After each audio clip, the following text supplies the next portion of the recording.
My brother, Jake, stole my credit card after getting me drunk, then gambled away all my money while I slept.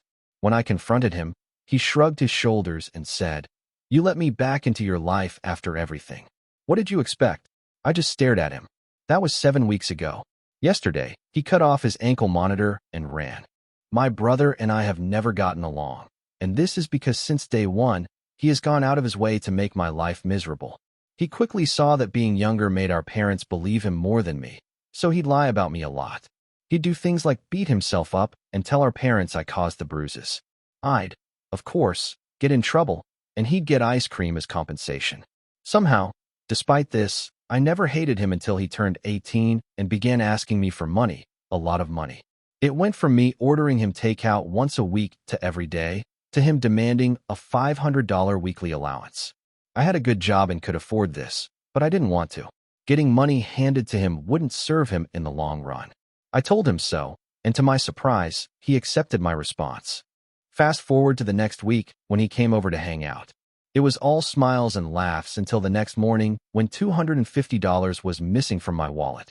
At first, I didn't want to believe it, but when I checked my nanny cams, I saw him sneak into my room while I was sleeping. To my horror, he took not only the money, but he went through my drawers and took my wife's gold necklace too. I immediately called him, demanding he give everything back. I told him I would call the police if he didn't, and if he ever did anything like that again, I would cut him off. He tried to deny he did it at first, but he soon gave in. He apologized and promised to never try anything again. But as I'm sure you can guess, he did not stick to his word. A few months later, it was my daughter's first birthday.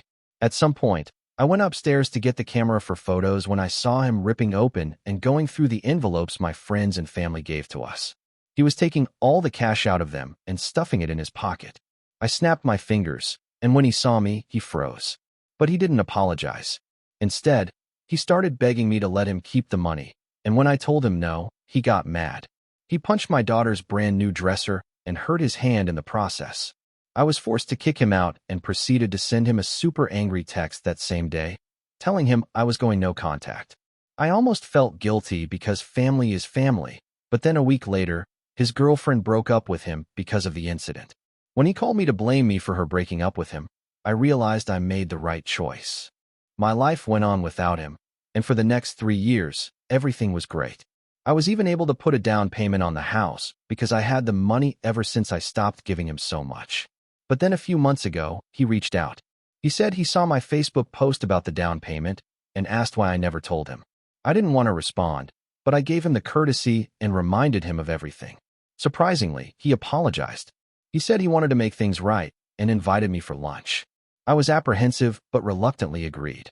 We had a pleasant catch-up, but the fact he kept talking about money problems and how he could use some told me he still saw me as a cash cow. Despite this, he was apologetic, and I told him that as long as he never did anything shady or asked for a dime again, I'd let him back in my life.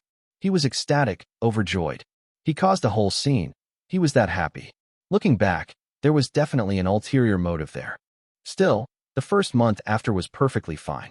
We sometimes spoke, went to an all-you-can-eat buffet once, and were slowly rebuilding a relationship. But then last week, I went out to a bar with him, and that's when I realized letting him back into my life was the biggest mistake I ever made. We were talking, drinking, and as the night progressed, he bought me more and more shots. I mean, who am I to turn down free alcohol? My wife knew I was staying at his place too, so I could let loose. We made our way back to his around 3 a.m. I was way more hammered than him, and as soon as we got in, I just passed out on his couch. I woke up at 9 a.m. to him making breakfast and offering to call me a cab home. He had never been this kind towards me. I should have known something was up. However, my critical thinking had been replaced with hangover symptoms, so I just ate and got in the cab. But then, while in the cab, I realized something. I'd forgotten to check if I had my wallet. I quickly patted myself down and thankfully, I had it. But then I opened it. At first, everything seemed fine, but my credit card looked a little odd. I took it out, and that's when horror washed upon my face. My brother had swapped out my credit card for his old, expired one. I panicked. I immediately went onto my bank account where I saw that I already had $5,000 less than last night. To make matters worse, right as I was checking, I saw a notification. A $2,300 withdrawal from ATM? Was this you? I wasted no time calling my bank to block my card. But then, as luck would have it, as my phone was ringing, it ran out of battery and died. So there I was, hungover, driving home, minutes away from having my bank account cleared out, and no way to stop it. I asked the cab driver if I could use his phone to make an emergency call. He looked at me in the rearview mirror and said it was against company policy. I showed him the banking notifications on my dead phone and explained the situation. He still refused. I was getting desperate, so I promised him a $50 tip if he'd let me use his phone for just 1 minute. That finally did the trick. He handed me his phone, and I called my bank's fraud department. The customer service rep asked for my account number and security questions. With my pounding headache and stress, I couldn't remember the answers exactly. They said they couldn't help without proper verification and suggested I visit a branch in person. I asked the driver to take me to the nearest branch of my bank instead of home. When we arrived, I realized another problem. I didn't have my ID. I checked my pockets again, and my wallet was lighter than it should be. My brother had taken my driver's license too. I approached a teller anyway and explained my situation. She was sympathetic, but explained they couldn't do much without proper identification. I asked if I could call my wife to bring my passport. The teller agreed to let me use the bank phone. My wife was understandably frustrated. She had warned me about trusting my brother again, but she agreed to bring my passport and a backup phone. While waiting, I checked the banking app on a bank computer they let me use. My brother had withdrawn another $3,200 from an ATM across town. When my wife arrived, I was able to properly verify my identity and freeze the account. The bank manager came over to help file a fraud report. That's when things got complicated. Since my brother was family, and I had technically given him access to my card the night before by being too drunk to protect it, the manager explained this would be treated as a family dispute rather than straightforward fraud. We needed to file a police report to strengthen our case. My wife drove us to the nearest police station, where I explained the situation to an officer. He seemed skeptical at first, suggesting it could be a misunderstanding between brothers. I showed him the nanny cam footage from the previous theft years ago on my backup phone, explaining this was a pattern of behavior. That changed his attitude immediately. He took the report seriously and said they'd contact my brother. When they called him from the station, my brother had the audacity to claim I had given him permission to use the card. He said it was repayment for an old debt I owed him. There was no debt. There never had been. But now it was his word against mine. I checked my email, hoping to find bank notifications with IP addresses or something that could prove it was him using my card. Instead, I discovered he'd somehow accessed my email account too and deleted all bank alerts. I realized he must have watched me enter my email password previously or used password recovery options by guessing my security questions, something that would be easy for someone who knew personal details about my life. This hadn't happened before.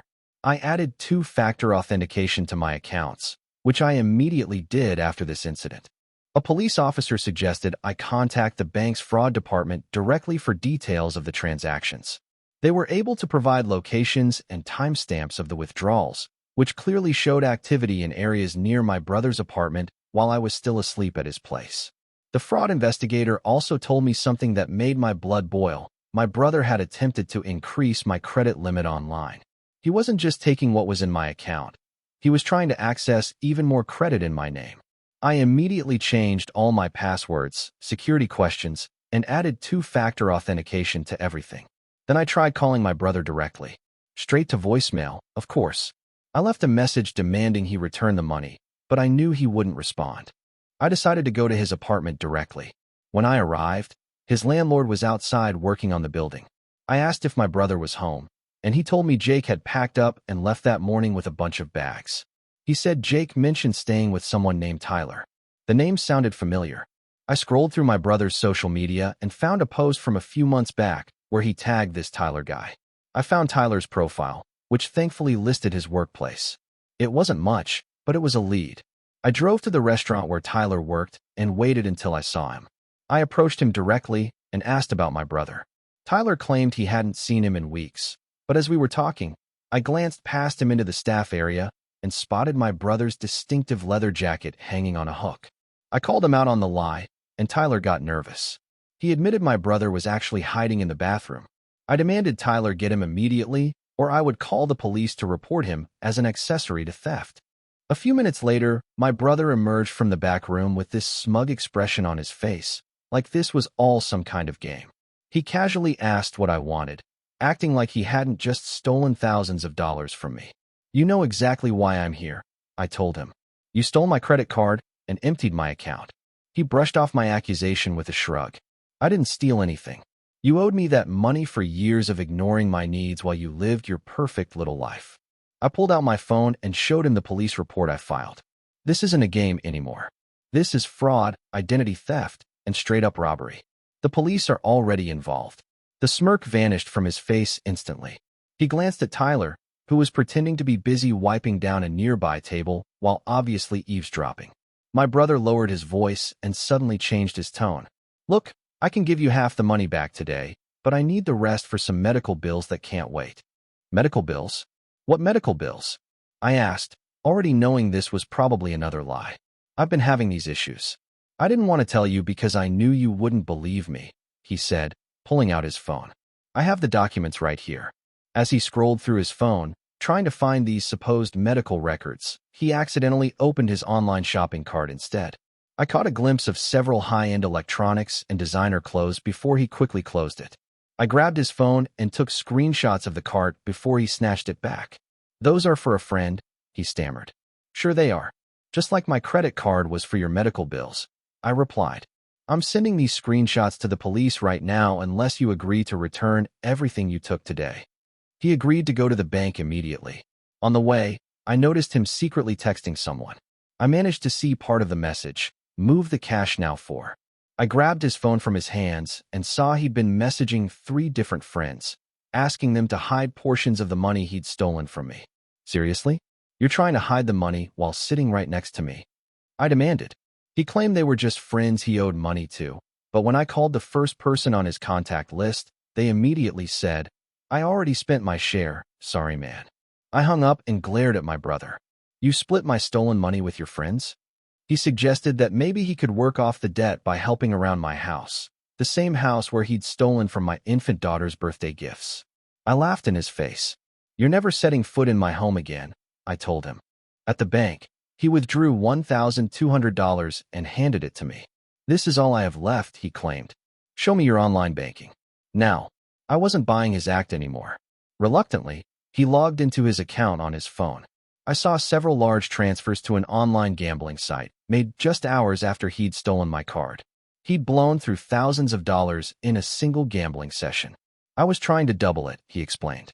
I thought I could win back enough to pay you and keep some for myself. Just give me a few more days, and I'll win it back. I called my wife to update her on the situation. Her response floored me. He just texted me asking for a small loan to help him out of a jam, she said. He said not to tell you because you were already stressed enough. I confronted him immediately. You tried to manipulate my wife behind my back while sitting right here pretending to cooperate with me? That's when the waterworks started. He broke down crying, saying his life was falling apart and he desperately needed help. I might have felt a twinge of sympathy if I hadn't noticed him secretly recording our conversation on his phone. I snatched it away and found he was gathering material to post on social media, already having shared edited clips painting himself as the victim. Delete those posts now, I demanded. I already have people willing to help me because they see how cruel you're being, he said, showing me the comments where mutual friends and relatives were expressing concern and offering support. I spent the next hour calling family members to explain what was really happening.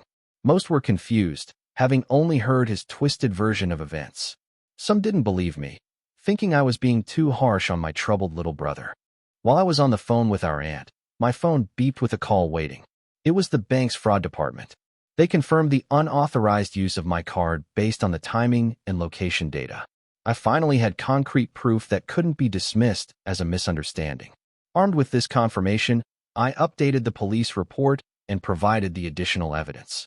The officer called me back later that day to say they had enough to formally charge my brother with theft and fraud. Somehow, my brother found out about the charges because he showed up at my house unannounced that evening. I didn't want to deal with him alone, so I texted my neighbor James to come over while I talked to my brother on the front porch. James and I had become friends since moving into our house, and he was aware of my family situation. I came to apologize, my brother claimed, though I noticed his eyes scanning my living room, likely looking for valuable items. I stepped outside and closed the door behind me, suggesting we talk on the porch instead. He handed me a folded piece of paper. I wrote you an apology letter. I opened it, expecting some genuine remorse. Instead, it was a manipulative note about how I'd always had it easier than him, how our parents favored me, and how I owed him support because that's what family does. I suddenly started recording our conversation on my phone, suspecting he might try to twist my words later. I have a plan to pay you back everything, he said. I just need a small loan to get this business opportunity off the ground. It's a guaranteed return in 3 months. Let me get this straight, I said, barely containing my anger. You stole thousands from me, and your solution is for me to give you more money? When he realized I wasn't falling for it, he switched tactics. If you press charges, I'll tell Mom and Dad about how you used to hit me when we were kids. I'll tell everyone what an abusive brother you really were. Go ahead, I replied calmly. I pulled out a folder from beside the front door. I'd actually prepared for this moment. Here's a documented history of your schemes dating back to when we were children. The nanny cam footage, police reports, bank statements, testimonials from friends who witnessed your behavior, and screenshots of you admitting to the theft and texts. Show this to whoever you want. Seeing the folder shocked him into a rare moment of honesty. I've always been jealous of you, he admitted quietly. You've always had everything so easy. But the moment passed quickly. I have dirt on you too, he claimed, though the desperation in his voice made it clear he was bluffing. This is your last chance, I told him. Return every cent you stole, get professional help for whatever is wrong with you, and maybe we can eventually have some kind of relationship again. He actually laughed in my face. You'll never see that money again, and if you press charges, I'll make sure your life becomes a living hell. Then we have nothing more to discuss, I said. I'm pressing charges regardless of any family connection. We're done. You'll never find me if I don't want to be found, he threatened. What he didn't know was that I'd already spoken to his employer and landlord. With the police report filed, his options for hiding were limited. I'd also frozen my credit and set up alerts for any new accounts opened in my name, just in case he tried to commit identity theft with the information he had already gathered. I called our parents that night and laid out everything with concrete evidence. They were devastated, but still suggested we try to handle things as a family without involving the legal system. He's already stolen thousands of dollars, accessed my personal accounts, and threatened to make my life hell, I explained. This went beyond a family matter the moment he committed multiple felonies. My brother tried one last act over the next few days, sending mutual friends to reason with me.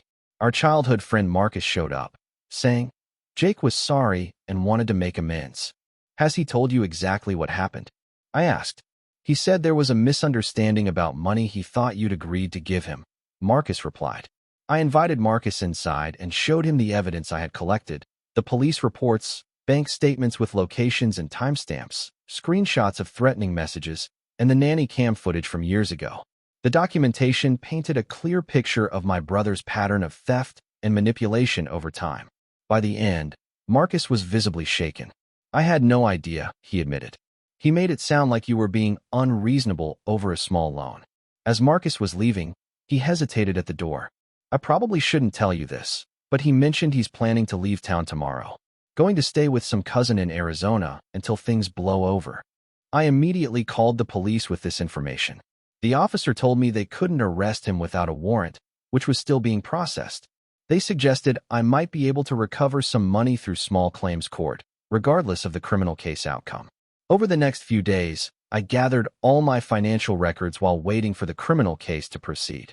The bank had provisionally credited back some of the stolen funds, but nearly half was still missing. I filed paperwork for small claims court and had my brother served with papers at his last known address. He didn't show up for the court date, of course. The judge granted a default judgment in my favor for the full amount plus court costs. Now I just had to collect, which I knew would be the hard part. Armed with the court judgment, I went to the restaurant where he had worked, hoping to garnish his wages.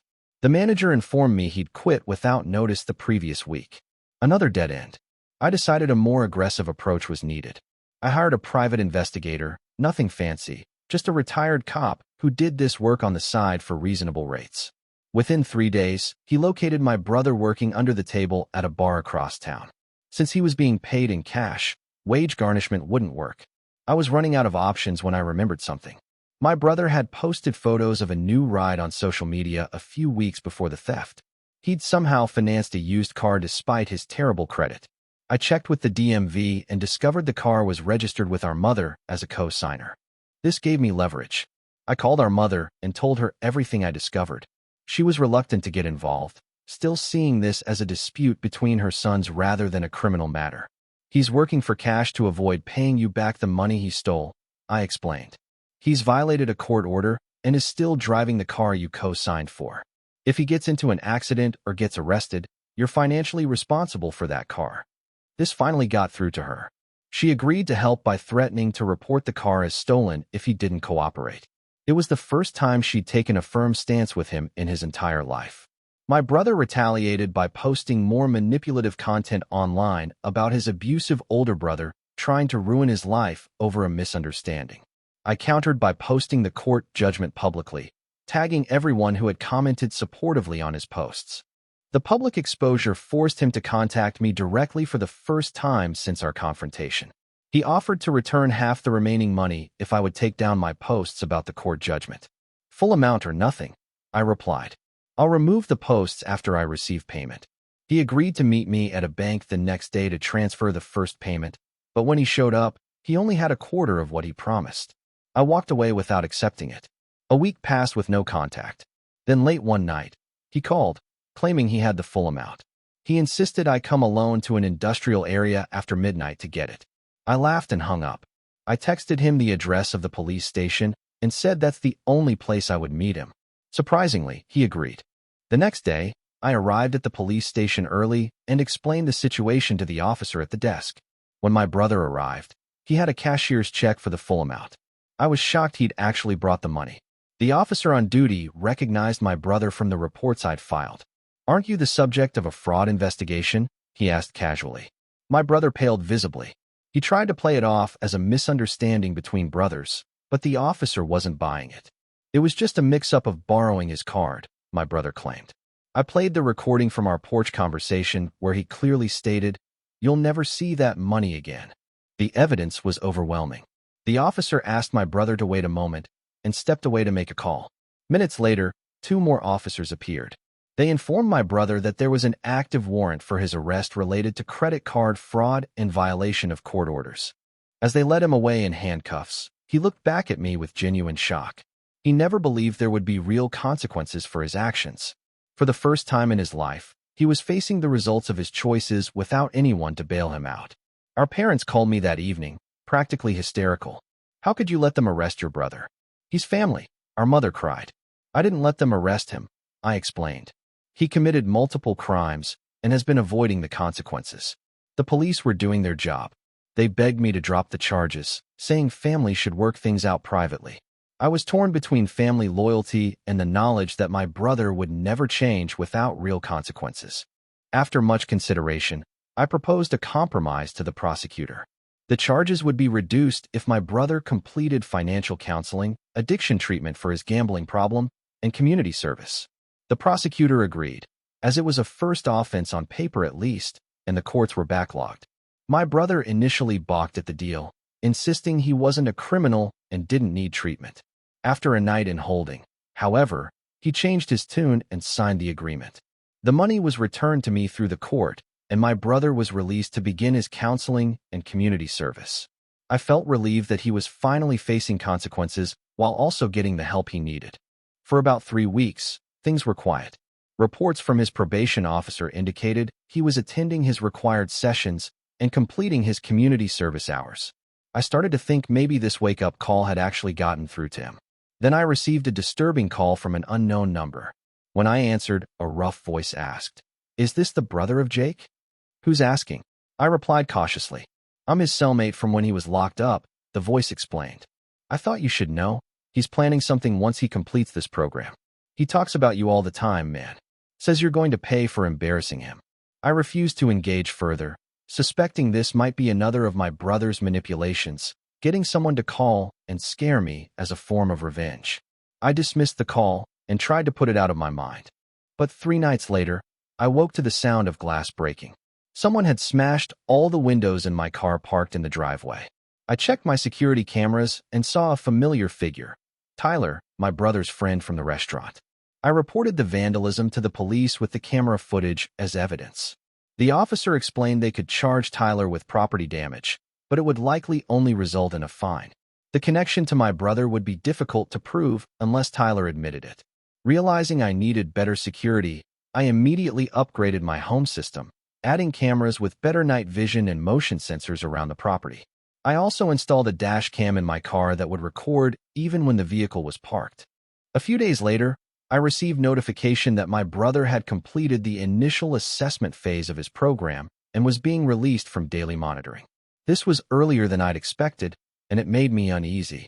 I warned my wife and texted our neighbors to keep an eye out for any suspicious activity. For a week, nothing happened. I started thinking maybe the cellmate call was just a scam after all. Then I received a certified letter from a law firm I'd never heard of, claiming my brother was suing me for defamation based on my social media posts about the theft and court judgment. The claim was ridiculous. Truth is an absolute defense against defamation, but I'd still need to respond and potentially hire a lawyer to defend myself. This was clearly his new tactic. If he couldn't take my money directly, he'd force me to spend it on legal fees. I found an affordable lawyer who specialized in defamation cases. She reassured me the case had no merit and would likely be dismissed quickly. Unfortunately, that doesn't mean it won't cost you time and money to defend, she explained. The filing fees alone to respond will be several hundred. So he's found a legal way to drain my finances, I realized. Essentially, yes. We can file a countersuit for legal expenses, but that would extend the process and cost you more upfront. I decided to gather more evidence of his pattern of harassment first. I started documenting every interaction, threat, and incident. Ridiculous. Little did I know how soon this documentation would prove necessary. 2 days later, I received a panicked call from my wife. My brother had shown up at our daughter's daycare, claiming to be authorized to pick her up. Thankfully, the staff followed proper protocol and called my wife to verify before releasing our daughter. He told them he was her uncle and that we had asked him to pick her up because you were in an accident and I was meeting you at the hospital. My wife explained, her voice shaking with anger and fear. I immediately drove to the daycare center and added explicit written instructions to our daughter's file, prohibiting anyone but my wife and me from picking her up under any circumstances. That evening, I sent my brother a text, "Stay away from my daughter." Attempting to take her from daycare crosses every line. The staff have been shown your photo and instructed to call the police if you appear again. His response came quick. "I just wanted to see my niece. You're keeping her from her family. That's cruel." I had to explain to our parents why I was keeping my brother away from his niece. They suggested family counseling to resolve our issues. I didn't trust my brother to be honest in a group therapy setting, but agreed to start with individual sessions. The therapist I saw helped me understand that my brother likely had deeper issues than I realized, possibly a personality disorder that drove his manipulative behavior.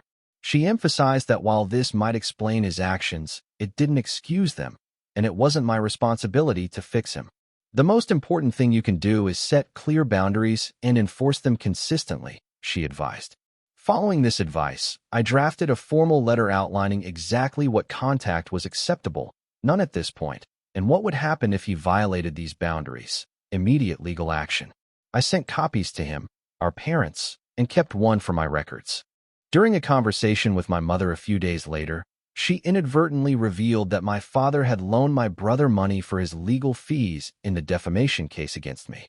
This violated the conditions of his reduced charges, which specified he couldn't receive financial support for legal actions related to the original crime.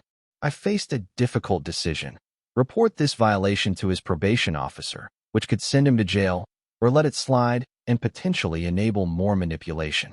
I decided to warn him first. I texted, "I know Dad is funding your lawsuit against me. That violates your probation terms. Drop the lawsuit, or I'll have to report it." His response was a series of screenshots, personal information he gathered about my co-workers, including their addresses and family details. The implied threat was clear. If I reported him, he would harass the people I worked with. This escalation forced me to alert my boss about potential harassment. Mark had always been a reasonable manager, but I worried how this would affect his perception of me professionally. I need to give you a heads up about a personal situation that might affect the workplace. I began during our next one-on-one meeting. I explained the situation as concisely as possible. To my relief, Mark was understanding and immediately offered to have IT security strengthen our systems against potential social engineering attempts. Family stuff can get messy, he said. Let me know if you need any support or time off to deal with this. Despite Mark's discretion, word spread through office gossip. I noticed colleagues glancing my way during meetings or suddenly changing topics when I joined them for lunch. I became increasingly self-conscious, wondering if they were judging me based on this family drama. I tried to focus on work, but the stress was taking a toll. Then one morning, I received urgent messages from several colleagues asking why I was sending them strange friend requests and inappropriate messages on social media. My brother had created fake profiles impersonating me on multiple platforms. He'd used my photos and work information to make the accounts look legitimate, then sent bizarre messages to my colleagues, clients, and industry contacts. I spent hours reporting the fake accounts and warning my professional network about the impersonation. Most platforms removed the accounts quickly, but not before significant damage was done to my professional reputation. The impersonation finally crossed a legal line that the police took seriously. When they contacted my brother about it, he claimed it was just a prank between brothers. The investigating officer requested I come in for a formal interview to assess the situation. During the interview, I presented all the documented evidence of harassment, from the credit card theft to the fake social media accounts. The officer suggested getting a restraining order rather than pursuing more criminal charges, given the complexities of family relationships. A restraining order gives us clear grounds to act if he contacts you or comes near your home or workplace, she explained. It creates a paper trail and gives you legal protection. I filed for a temporary restraining order that day. The court granted it, prohibiting my brother from contacting me, my wife, or my daughter in any way, or coming within 500 feet of our home, workplaces, or my daughter's school. Less than a day after being served with the order, my brother violated it by sending messages through our mother. She called me, uncomfortably relaying that Jake wants you to know he's sorry about the social media thing and wants to work things out. I had to explain to her that passing messages made her complicit in violating the restraining order. Mom, I know you want us to reconcile, but he's using you to get around a legal order. If you continue to pass messages, you could actually get in trouble too. This was a turning point for my mother. She finally recognized the seriousness of the situation and agreed to attend a support group for families dealing with similar issues. The group helped her understand she wasn't helping my brother by enabling his behavior. She was actually preventing him from facing the consequences that might motivate real change. The hearing for the permanent restraining order was scheduled for the following week. To my surprise, my brother showed up with an attorney from a prestigious firm, one I knew charged several $100s per hour. Given his financial situation, I suspected he had accessed more of our parents' retirement savings to pay for this representation. I had prepared thoroughly for the hearing, with all my documented evidence organized chronologically. My brother's lawyer portrayed him as a struggling young man being persecuted by his financially successful, vindictive older brother. My client simply wants to maintain a relationship with his family, the lawyer argued smoothly. These brothers had normal sibling rivalries that have been exaggerated by the petitioner, who seems determined to prevent any reconciliation. I maintained my composure while being painted as the villain, focusing on presenting the evidence rather than reacting emotionally. When my turn came, I methodically walked through the pattern of theft, fraud, and harassment, with documentation for each incident. The judge seemed skeptical at first, asking pointed questions about why family matters had escalated to this point. But then something unexpected happened. My brother lost his temper during cross-examination. When I described the incident at my daughter's daycare, he interrupted loudly. "She's my niece. I have a right to see her. You're poisoning her against me just like you've poisoned everyone else." The outburst continued despite his lawyer's attempts to calm him, culminating in him pointing at me and shouting, "This isn't over. Restraining order or not, you'll regret this." His own behavior in court did more to strengthen my case than anything I could have said. The judge granted the permanent restraining order, valid for 3 years, with provisions for renewal if necessary. As we left the courthouse, I felt a mixture of relief and lingering anxiety. I had the legal protection I needed, but my brother's final glare as he was led away by his attorney contained pure hatred. The restraining order was just a piece of paper. Enforcing it would be the real challenge. I upgraded our home security system again, adding cameras that uploaded directly to cloud storage in case of tampering. We created a detailed safety plan with our daughter's school and daycare, including photographs of my brother and clear instructions that he was not authorized for any contact. For several weeks, things were relatively peaceful. No sightings of my brother, no strange messages, no new fake accounts.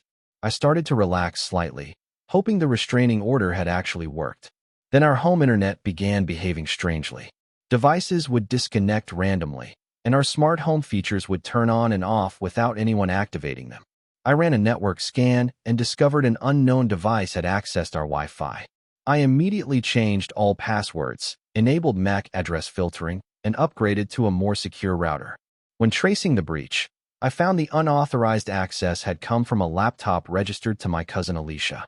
I called Alicia to ask if she'd been near our house recently. She seemed confused, then mentioned that she'd loaned her laptop to my brother the previous week because his was being repaired. It became clear my brother was finding loopholes in the restraining order by using other family members' devices and accounts. I had to make the difficult decision to restrict information sharing with extended family members who might inadvertently or intentionally help him circumvent the legal barriers. My wife suggested we consider moving to a new home unknown to my brother. The idea had merit, a fresh start somewhere he couldn't find us easily. But our daughter had just started school and was finally making friends after our previous security disruptions. Uprooting her again seemed unfair when she was just beginning to feel stable. We decided to stay but significantly upgraded our security. I installed a comprehensive system with motion sensors, glass break detectors, and cameras covering every approach to our home. We also implemented a strict information diet with family members, sharing no details about our schedules or activities. A few days later, our new security system alerted us to someone tampering with our mailbox at 3 a.m. The camera captured only a hooded figure, face obscured. I installed a better camera focused specifically on the mailbox, with enhanced night vision capabilities. 2 days later, the improved camera caught my brother clearly stealing mail from our box. I immediately reported the theft to the police, providing the video evidence. By the time officers arrived, he had already left the area. They filed a report for federal mail theft, a serious charge that could result in significant penalties. I also reported the mail theft to the postal inspector, who opened an investigation. They explained the process would take time, so I immediately rented a secure post office box for all important mail and set up electronic delivery for as many documents as possible. As my brother's court date for violating the restraining order approached, he began spreading rumors among mutual friends that I was mentally unstable and had been making up stories about him for years. Several family friends contacted me, concerned about these claims. I had to decide whether to address each rumor individually or focus my energy on the legal process. I chose to concentrate on the court case and ignore the rumors. But then I discovered my brother had created a crowdfunding page claiming he was being persecuted by an abusive older brother and needed money for legal defense. The page included twisted versions of our childhood stories and outright lies about the recent events. I reported the fraudulent fundraiser to the platform with evidence of the court judgments against him. They removed the page, but not before he'd collected several $1,000s from sympathetic strangers who'd been moved by his fabricated story of persecution. This demonstrated just how effectively he could manipulate people who had no prior knowledge of our history. His ability to present himself as a victim while actively harassing me was truly disturbing. The day before his court appearance for the restraining order violation, I received an email that appeared to be a genuine apology. He claimed he was getting professional help, recognized his problems with gambling and lying, and wanted to make amends. The email seemed sincere at first glance, until I read the closing paragraphs, which contained subtle threats disguised as worst-case scenarios about what might happen if I continued pursuing legal action against him. The message alternated between apparent remorse and implicit threats in a way that was clearly designed to confuse and manipulate. I forwarded the email to my lawyer as additional evidence of his continued manipulation tactics. We added it to the documentation for the court hearing. The judge found my brother guilty of violating the restraining order based on the mailbox video and the messages sent through our mother. However, instead of the jail time I'd expected, the judge ordered mandatory therapy sessions and electronic monitoring. I felt both vindicated that he'd been found guilty and concerned that the consequences weren't severe enough to deter future violations. For the next month, the electronic ankle monitor seemed to keep my brother in check. No suspicious activities, no harassment, no unexpected appearances. I began to cautiously hope that the combination of legal consequences and therapy might finally be making a difference. Then late one night, I received a panic call from our parents. My brother had disappeared, leaving his phone and wallet at their house where he'd been staying. More alarmingly, he'd somehow removed the electronic monitoring device, which was found cut off in his bedroom. I immediately contacted his probation officer, who confirmed the monitoring system had gone offline several hours earlier. They'd already issued an alert to local law enforcement, but had no information about his current location. We increased our home security vigilance, and I warned my wife to be especially careful when out with our daughter. 3 tense days passed with no sign of my brother. Then my wife received an email containing recent photos of our daughter on the playground at her school. There was no message, just the images, a clear implied threat. We immediately contacted the school and police about the threatening email. The school implemented emergency security protocols, including assigning staff to watch our daughter at all times and restricting outdoor activities. The police increased patrols in our neighborhood, but explained they couldn't provide continuous protection. Our daughter, perceptive despite her young age, sensed something was wrong. She asked why a teacher was always staying near her at lunch and why she couldn't play on the big playground anymore. We had to carefully explain the situation in age-appropriate terms. Someone who isn't supposed to be around us might try to talk to you at school, I explained. The teachers are just making sure everyone stays safe. Is it the bad uncle? She asked, surprising me with her insight. We'd never called my brother bad in front of her, but children pick up more than adults realize. Yes, sweetie. Uncle Jake is having some problems right now, and he's not allowed to see us until he gets better. If you ever see him, you need to tell a teacher right away, okay? My wife's brother, Keith, a former military policeman, offered to stay with us temporarily. Having an additional adult in the house, especially one with security training, provided some peace of mind during this uncertain time. While Keith was staying with us, we received a disturbing package. It contained several of my childhood possessions, baseball cards, a trophy from middle school, photos of our family, all destroyed or defaced. The return address led to an abandoned building, another dead end in trying to locate my brother. The psychological toll of this ongoing harassment was affecting my work performance and straining my marriage. My wife and I were both constantly on edge, jumping at unexpected noises and checking security cameras obsessively. Then we received an unexpected call from Tyler, my brother's friend who had previously helped him hide. I can't be part of this anymore, Tyler said. Jake's gone too far. He's staying at Dylan's hunting cabin up north. But he'll kill me if he knows I told you. So you can't tell anyone where you got this information. I agreed, but asked why he was suddenly willing to help after participating in my brother's schemes for so long. He's talking crazy, man. Saying stuff about making you pay that doesn't sound like pranks anymore. I signed up for helping a friend get back at his brother, not whatever this has turned into. Tyler provided the cabin location, but made me promise not to involve police. I pretended to agree while planning to report everything immediately after the call. I contacted the authorities with the cabin information, and a police team was dispatched to the remote location. They found evidence my brother had been staying there: food wrappers, makeshift bedding, and disturbingly, a wall covered with photos of me and my family, news clippings about restraining orders, and what appeared to be written plans for various scenarios. But my brother himself was gone, apparently having left just hours before the police arrived.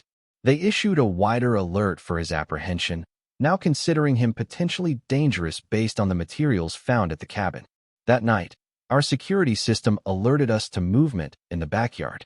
Keith and I checked the camera feed. The screen suddenly went dark. My wife called the police while Keith and I carefully investigated, armed with baseball bats. We discovered all the exterior cameras had been spray-painted black. As we checked the garage door, we heard noises from inside. We immediately retreated to the house, locked all doors, and waited for police. The police arrived quickly with several units and searched our property thoroughly, but found no one. The security system showed the cameras had been disabled at 2:17 a.m., but the motion sensors hadn't been triggered again after we'd gone back inside. Whoever had been there, presumably my brother, had fled when they heard the police sirens. I spent a sleepless night wondering what he had planned before being interrupted.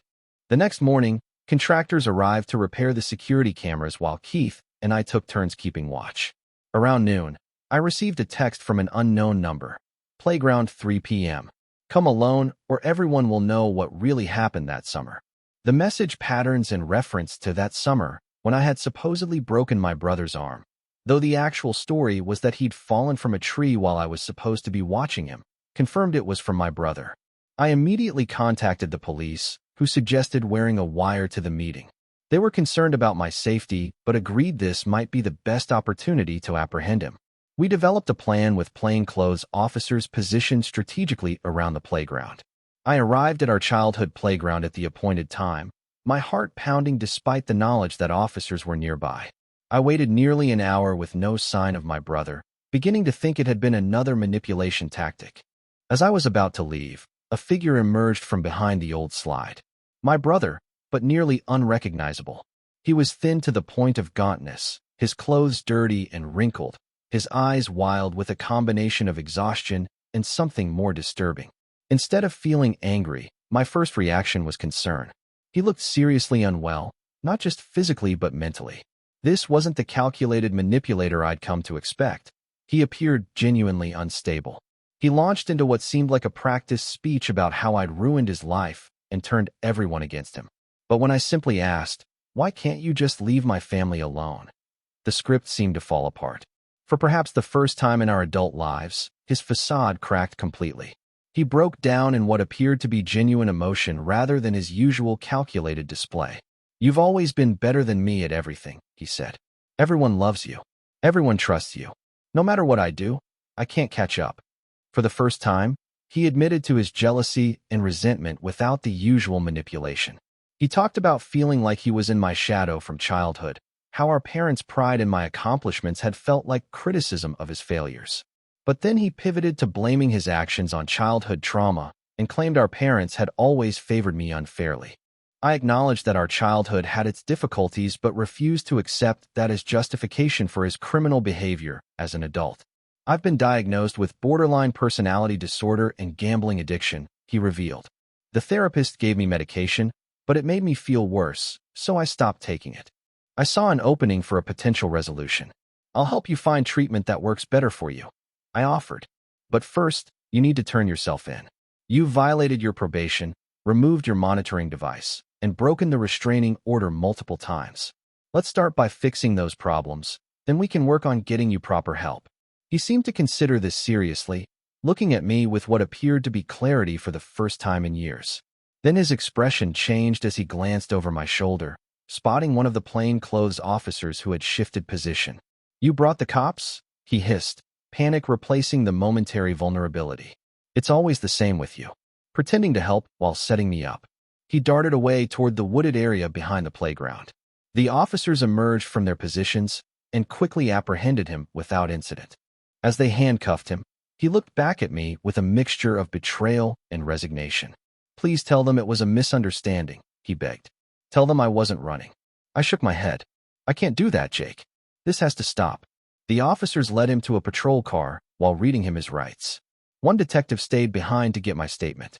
As I described the interaction, I felt an odd mixture of relief and sadness watching the car drive away with my brother in the back seat. In the weeks that followed, my brother accepted a plea deal requiring extended inpatient psychiatric treatment, followed by a supervised halfway house program and strict probation. The alternative was significant jail time for the multiple violations. Our parents initially pressured me to put this behind us once he began treatment. They suggested I should immediately restore contact and forgive and forget as soon as he showed the first signs of improvement. "That's not how this works," I explained firmly. "Forgiveness might be possible eventually, but that doesn't mean removing boundaries. Even if he gets better, our relationship will never be what you're imagining." 6 months into his treatment program, his doctors reported significant progress. They suggested I might consider participating in family therapy sessions to address our long-standing conflicts in a controlled environment. After discussing it thoroughly with my wife and my own therapist, I cautiously agreed to attend a single session with clear boundaries and my wife's full support. I went in prepared for the usual manipulation, but found something unexpected. My brother looked healthier physically, his previously wild eyes now clear and focused. When he spoke, he didn't launch into accusations or justifications. Instead, he took responsibility for his actions without deflecting blame. "I've hurt you and your family repeatedly," he said. "I've stolen from you, lied to you, manipulated you, and threatened you. There's no excuse for any of it. I don't expect forgiveness, and I understand why you need to keep your distance. I just want you to know I'm finally getting real help and taking it seriously." The therapist guided us through a structured conversation, preventing either of us from falling into old patterns. By the end of the session, I felt something I hadn't expected, not a desire to immediately restore our relationship, but a cautious hope that perhaps real change was possible.